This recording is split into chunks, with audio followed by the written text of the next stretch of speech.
That sounds so ominous. I feel like It they does. should get a, I don't know, more pleasant voice. Every time I hear that, I feel like I've done something wrong. They're watching you. Who would be an ideal voice for that? James Earl Jones. Yeah. Yeah. He's not doing anything. We should get him to re-record the Zoom recording message.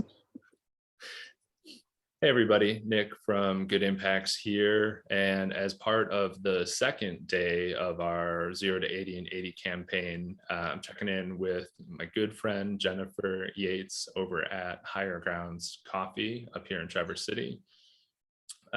Because it's day 2, we're really focusing on the community section of the BIA, the B Impact Assessment.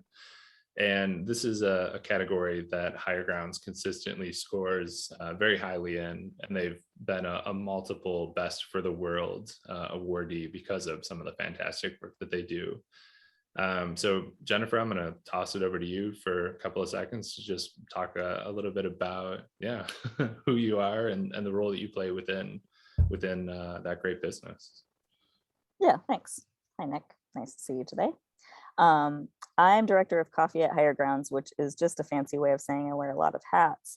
So while I have never been the one precisely in charge of the B Corp assessment, I have been peripherally involved in helping to answer some of the questions and address some of the issues, provide context, for those within our organization working on that particular, very extensive questionnaire.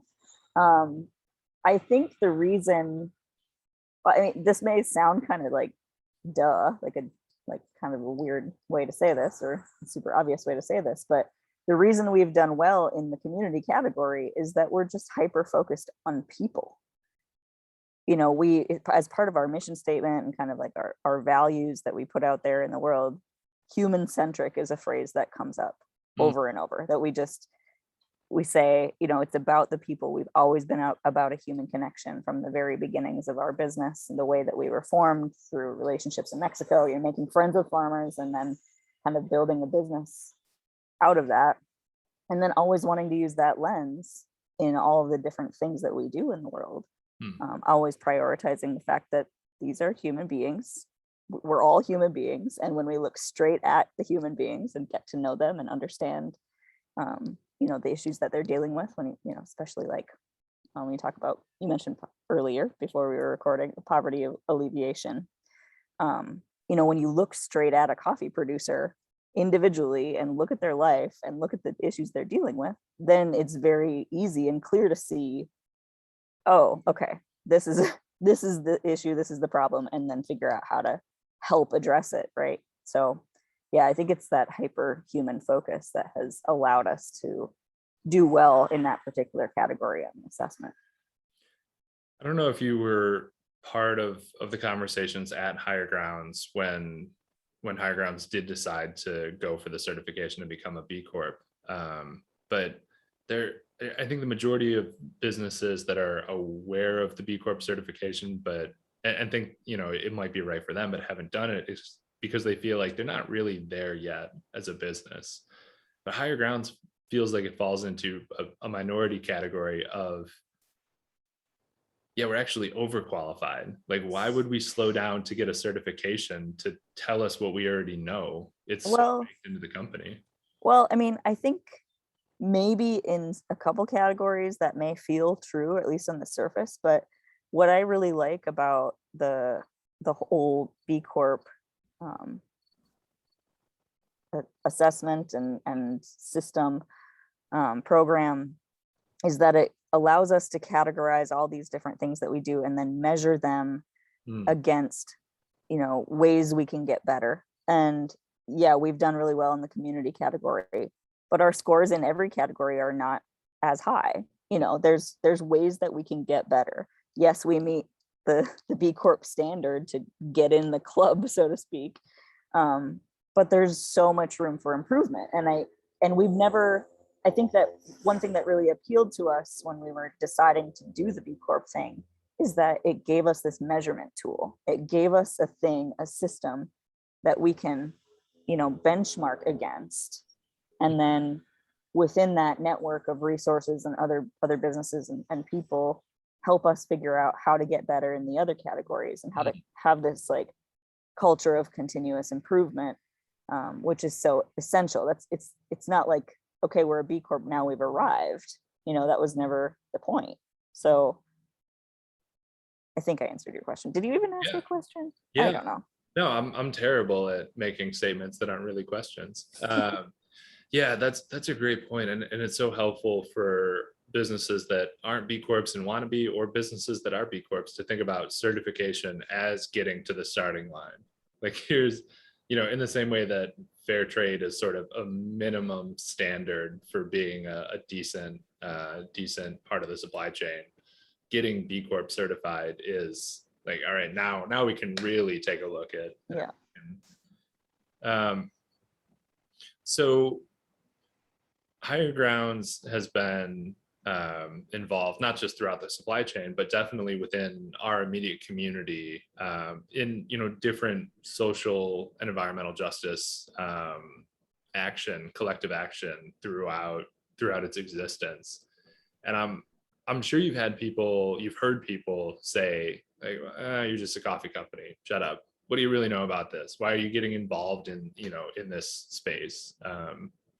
Is that something you've run into, and how have you responded if that's been the case? Right. I mean, in my own personal memory, less and less recently. I think I have heard, or maybe even, not directly to me, but I've been aware of that attitude in the past. But I think that's less, at least in my personal experience, less something I've seen in more recent years, because I think that it's becoming more common for any business to just look around and care about the world that they're living in. Like B Corp is growing as a movement, and even beyond B Corp, people want, sustainability points. And you and I have talked about this in different circles before too. Businesses want to be seen as doing something good for the world and the community they live in. And whether it's altruistic or not, whether they're whatever reasons they're doing it for, it exists out there. So I mean that's good, right? Like whatever reasons you're doing it for, if you're trying to do things that are actually better for the world you're living in, then that's great. As far as like, I don't know, maybe a decade or more ago, when that was less commonly the case with businesses, the like stay in your lane, stick to coffee thing, whether or not I've personally experienced that, I don't know, it's kind of BS. We all exist in the world beyond the small industries and niche spots that we live and work in. We all, again, are human beings that move and live and breathe and move around the universe and are impacted by other things beyond the specific industry we work in. So why not keep looking beyond ourselves for ways to collaborate and connect with and work with other organizations that are doing things that we think are good for the world? I think that's another thing we've tried to do within Highergrounds is recognize, like you said, we are a coffee company. Yes, we know how to do these things. We can roast and sell and brew and serve, prepare all the things, coffee as experts. And yes, we should, and we want to do that. And that's important to who we are.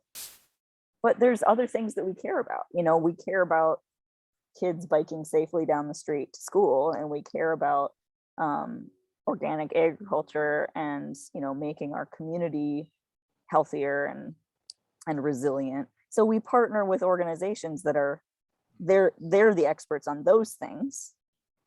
We throw our support their way, collaborate with them in ways that we can, even if it is just by raising a little bit of money and sending it their way, and raise awareness for those issues. And I think that more and more we're seeing that happen in the world, and that's a really cool thing. I think there might also be, I don't know, it's not survivor bias, but because of who we talk to, the media that we consume, the conversations that we're part of, we might think that ethical and mission-driven business is actually more represented in the broader business world. That's a fair point. But there are so many businesses still that are sitting on the sidelines. So just, I guess, by way of wrapping things up, you work at a small business, the challenges, managing inventory, making payroll in time, especially during the past 18 months, there's been so many challenges. So yeah, what would you say to another small business that wants to do good, but they're still on the fence? I might find it helpful to just look at the what is it called, the BIA, the impact assessment, categorically, Mm, and just look at one category at a time, and look at what you're already doing as a business, whether or not it reaches any kind of aspirational standard. Just go, okay, environmental, what are we doing now? Like, are we using recycled paper and inks, if that's a thing? Is there a compost bucket in our break room? Just look at what you're doing, and then zoom in on those small things and say, okay, well, we don't have a compost bucket. Cool, we could do that. That's one way we could do this tiny little thing within this you know small world.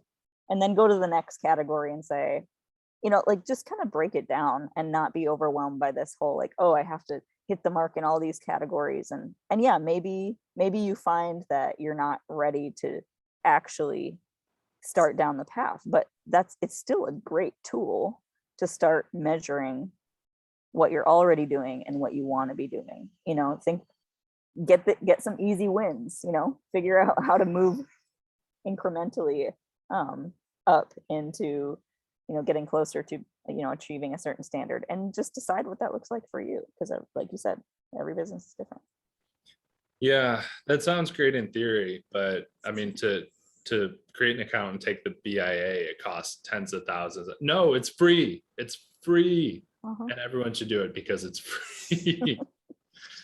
um, all right. Well, that feels like a great place to leave it. Thank you for taking time out of your busy day to chat about this. Thanks for having me. All right. I'll see you tomorrow at poker so you can take my money.